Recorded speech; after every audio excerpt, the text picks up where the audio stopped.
Three, two, one.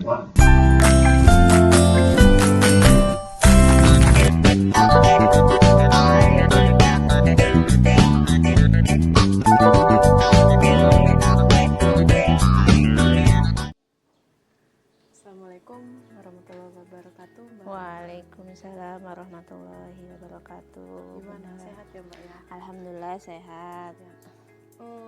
Hari ini saya mau wawancara ya, Mbak.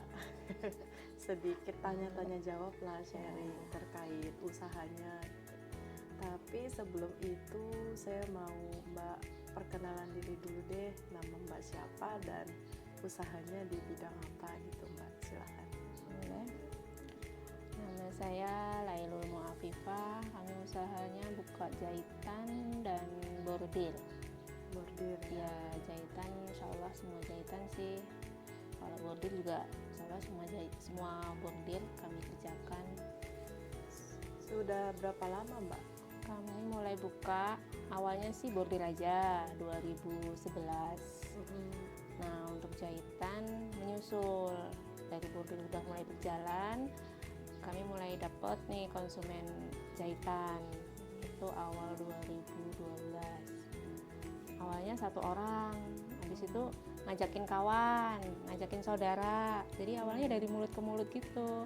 Terus selang berapa tahun kami beranikan diri buka plang jahitan, ya plang bordir juga.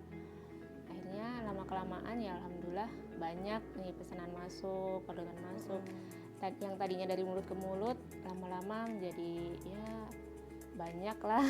Bisa dibilang ya alhamdulillah bisa kami kerjakan dengan baik. Ya kami juga awalnya juga ini sih kewalahan gitu, terus coba mencari yang bisa bantuin, satu yang bordir, terus yang dua jahit, terus ya kami berempat, terus langsung ada lagi keluar, ada lagi kami nyari lagi, pokoknya keluar masuk gitu, silih berganti kan namanya kayak gitu. Kadang di sini rame, di sana ini lagi sepi, ke sini, di sini lagi kurang, pindah lagi yang bantuin gitu. Jadi saling ini sih, saling bisa ngisi kosongan. Misalnya di sana kosong, di sini ada, ayo ke sini kurang, ke sana gitu, Bu. Jadi nggak pernah ini ya, yang menetap ya. Yang menetap ya yang kami inilah. Kalau yang kerja keluar masuk, karena ya kita kan sistemnya borongan, jadi nggak terikat.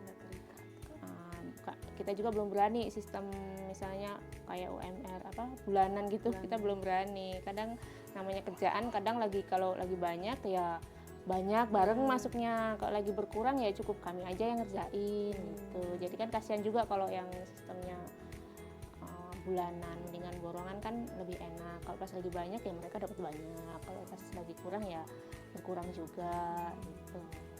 Terus awal mulanya tuh gimana sih, Mbak, ceritanya kok bisa tercetus ide pengen buat usaha konveksi gitu? Gimana? Awalnya ya 1-2 sih memang.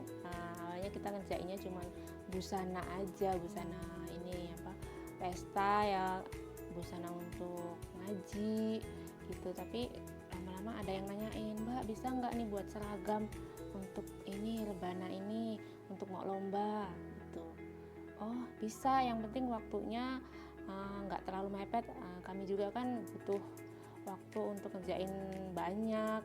Oh ya kalau gitu kasih waktu itu 2 bulan. Nah dari situ kami ini, kok kayaknya semakin kesini ada lagi yang nanyain kayak gitu, Mbak bisa nggak baju sekolah katanya gitu. Oh ya sudah, jadi dari mulai busana kita mencoba ke orderan yang banyak. Dari tadinya 1-2 karena banyak yang nanya bisa nggak ini buat ini banyak gitu katanya. Ya kami mau nggak mau harus ngikuti alur, ya harus bisa. Ya awalnya sih memang dulunya pernah kerja di konveksi awal-awalnya. Nah terus dari konveksi ada dasarnya, Terus habis itu dari konveksi ke busana. Karena konveksi waktu itu kan lagi sepi. Kalau udah akhir tahun baju-baju sekolah kan udah selesai nih, udah selesai. Ibaratnya udah sebagian besar udah dipakai murid kan, udah kita pengerjaannya udah selesai. Habis itu lari ke busana, karena di busana kan tiap hari ada, nggak yang borongan, oh ini lagi rame busana, yang nantinya enggak kalau busana 1-2 tapi tiap hari ada. Jadi akhirnya kami pindah busana awal-awal dulu kerja sebelum berani buka gitu.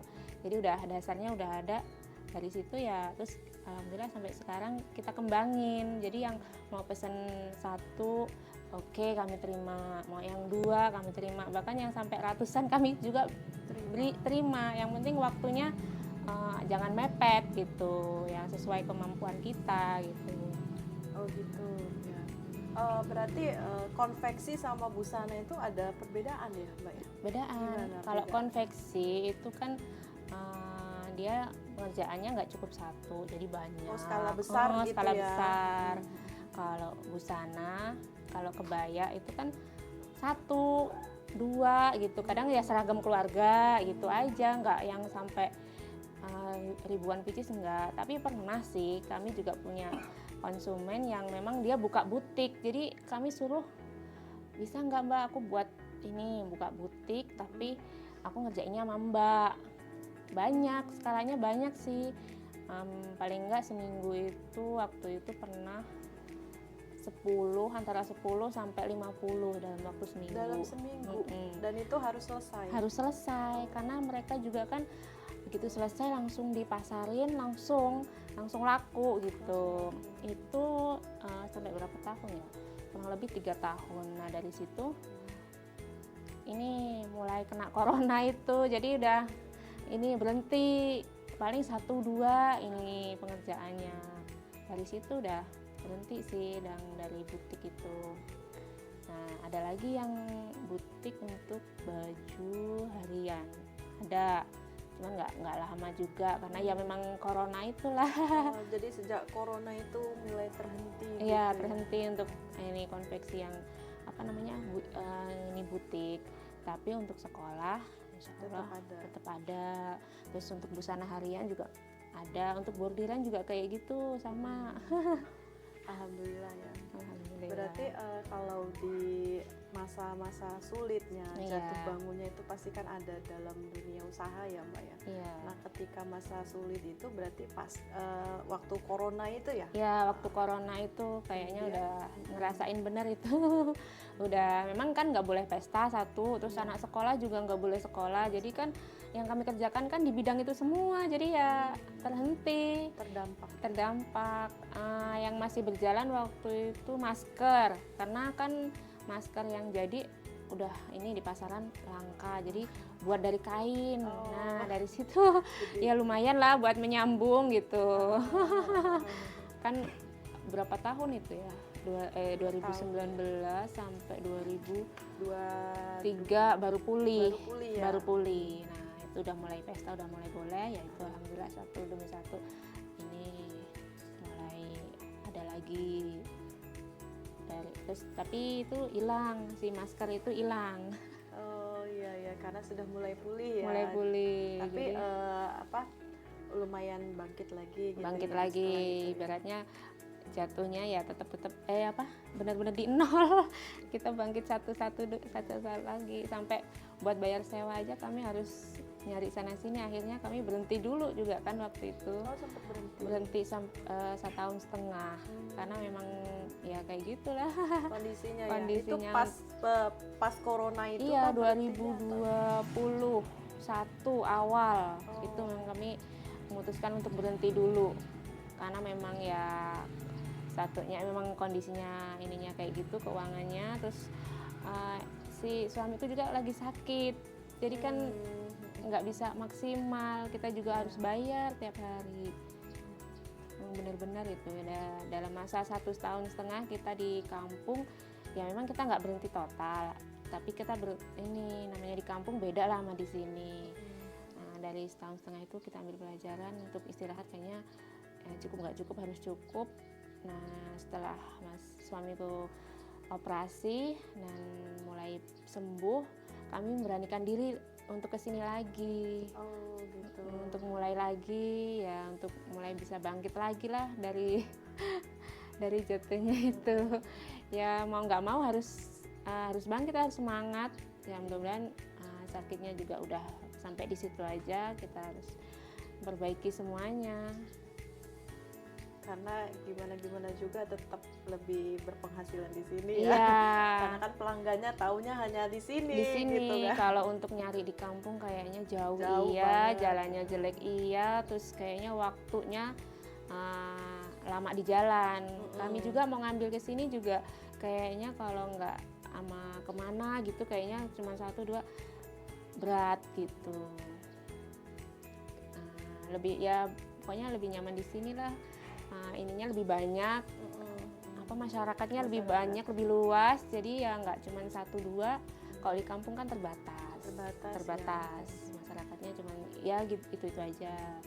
Ya walaupun sekarang banyak di masyarakatnya lewat online, tapi kayaknya lebih ya yang aku rasain banyak di sini ya lebih enak di sini lah gitu. Untuk belanja juga kayaknya lebih deket di sini, lebih misalnya kurang benang 1 kita bisa lari. Nah kalau di sana di kampung harus kesini dulu, susah lama. ya. Online juga ya lama juga, ongkirnya juga mahal gitu. Kalau di sini kan ya lumayan gitu. Terus strategi untuk mempromosikan usaha Mbak ini apa Mbak strategi? Kami lewat ini sih online juga iya. Kami onlinenya dari WA, IG, Facebook. Banyak kan kami dari ini sih. Selain Plang, Map juga. Map kayaknya yang paling banyak tuh dari Map, karena mereka nggak mau ini nelpon apa kayak mana. Setelah lihat Map, penjahit terdekat langsung ketemu kita di sini. Sampai kemarin tuh ada yang dari Natar, padahal jauh Natar kan ke sini. Ya ke sini juga akhirnya. Berarti udah terdaftar Map-nya ya? Iya. Ya alhamdulillah udah 5 sih kayaknya itu bintangnya, ada 5,7 berapa gitu. Kemudian ini juga dari mulut ke mulut. Mulut ke mulut banyak kan juga rekomendasi. mulut ke mulut ya, apalagi yang sekolah ini dari guru ke guru. Misalnya guru sini punya kawan di sana cerita sini. Terus misalnya ada yang dari kantor juga kan, dari kantor ke kantor gitu juga. Pernah ada yang komplain nggak Mbak? Komplain yang sampai kok nyakit amat gitu? Ada kayak gitu komplain ya, namanya kita manusia ya, wajar lah kalau kita salah juga dikomplain. Kita nggak mungkin dibenerin terus, walaupun kita kadang aku udah sebaik mungkin loh digini ininya waktunya ini, tapi masih aja dikomplain.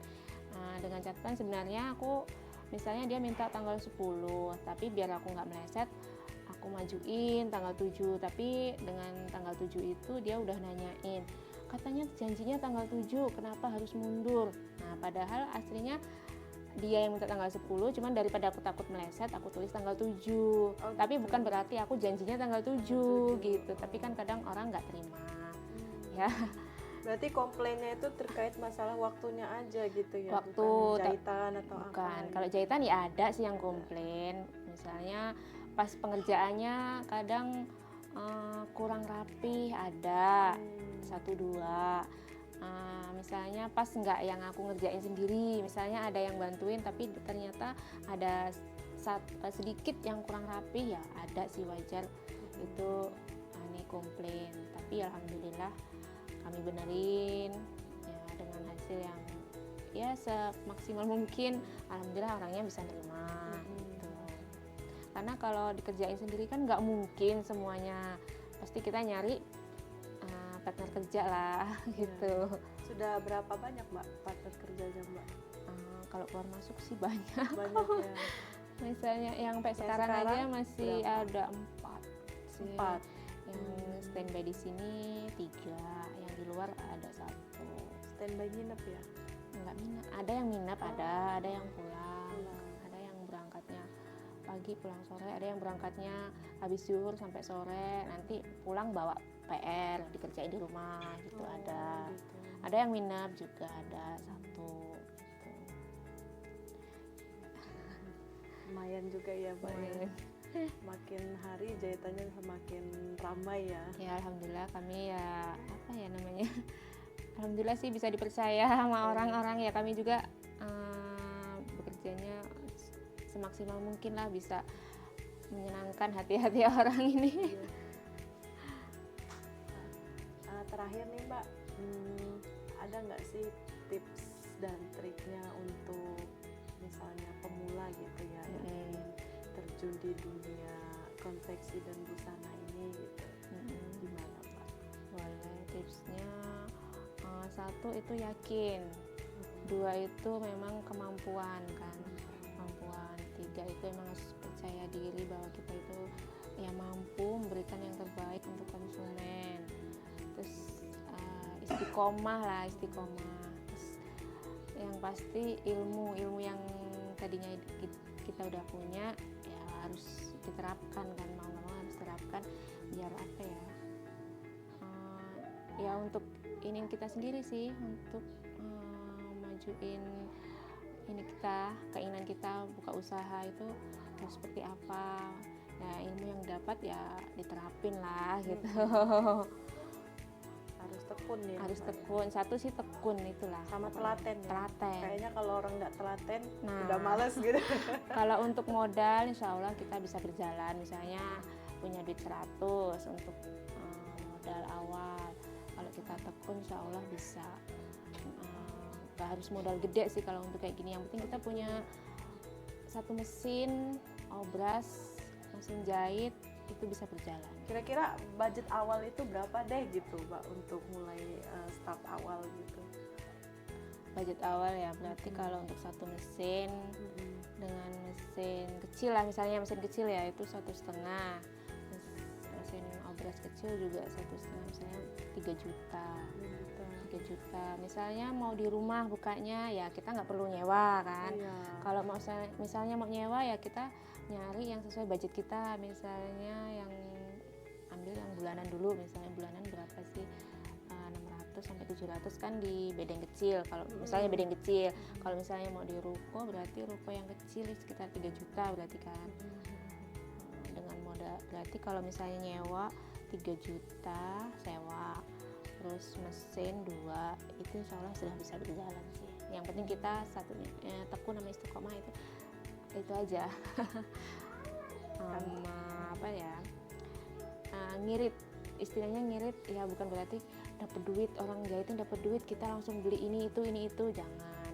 Kita boleh beli kayak gitu, tapi ya harus ada yang buat disisihin untuk bayar sewaan, Iya, betul. untuk modal lagi. Kalau misalnya kita nggak mau kayak gitu, kayak mana kita mau untuk tahun depan ini buat nyewa lagi. Kalau untuk misalnya dapat duit 10.000 langsung beli ini, nanti lagi berarti kan kita nggak bisa nyisihin tuh untuk modal untuk ini lagi. Nanti pas jatuh ininya nggak ada duit.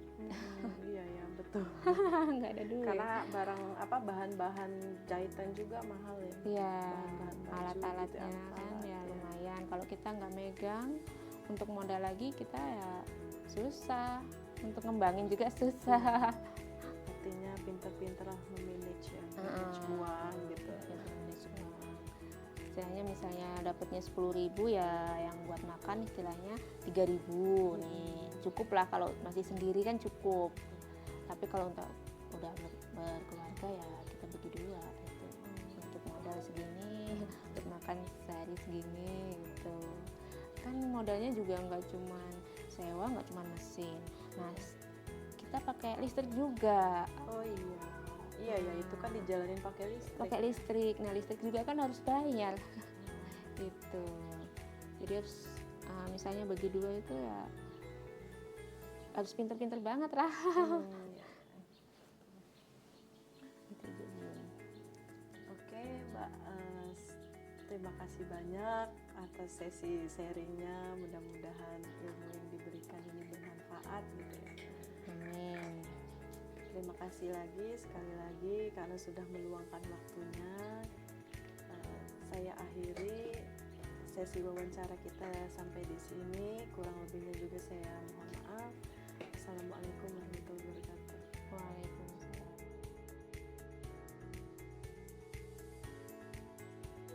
Assalamualaikum warahmatullahi wabarakatuh. Perkenalkan, saya Suparman Abdul Karim.